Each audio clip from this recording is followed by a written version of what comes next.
झा समस्त मिथिलावासी गोर लागै छी। नचारी गाबऽ जा रहल छी। जय मिथिला, जय मैथिली, जय माँ जानकी। गौरी शिव साकर थिया रजिया महादेव आब घर बांधब कहिया। गौरे शिव साकर थिया रजिया महादेव आब घर बांधब कहिया। आब घर बांधब कहिया महादेव आब घर बांधब कहिया। आब घर बांधब कहिया महादेव आब घर बांधब कहिया। गौरे शिव साकर थिया रजिया महादेव आब घर बांधब कहिया। गौरे शिव साकर थिया रजिया महादेव आब घर बांधब कहिया। सावन भादव मेघ बरसै दोसर रात अन्हरिया। सावन भादव मेघ बरसै दोसर रात अन्हरिया। नंदी कार्तिक बीजत हेता नंदी कार्तिक बीजत हेता भीजत गणपति भैया महादेव आब घर बांधब कहिया।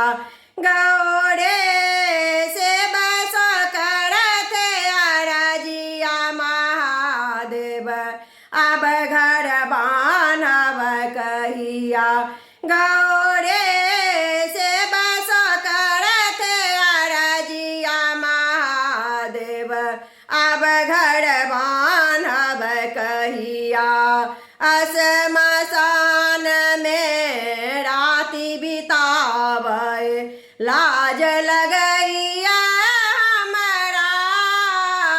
असमसान में राति बिताबै लाज लगैया हमरा। माघक जाड़ बैसाखक रौदा माघक जाड़ बैसाखक रौदा अन्हर तूफानक बेरिया महादेव आब घर बांधब कहिया। गौरे शिव साकर थिया रजिया महादेव आब घर बांधब कहिया। गौरे शिव साकर थिया रजिया महादेव आब घर बांधब कहिया। अनकाल दानी बनलियै अपना लेल भिखरिया। अनकाल दानी बनलियै अपना लेल भिखरिया। दुखक भार कतेक दिन सहबै दुखक भार कतेक दिन सहबै बात बुझब आब कहिया महादेव आब घर बांधब कहिया।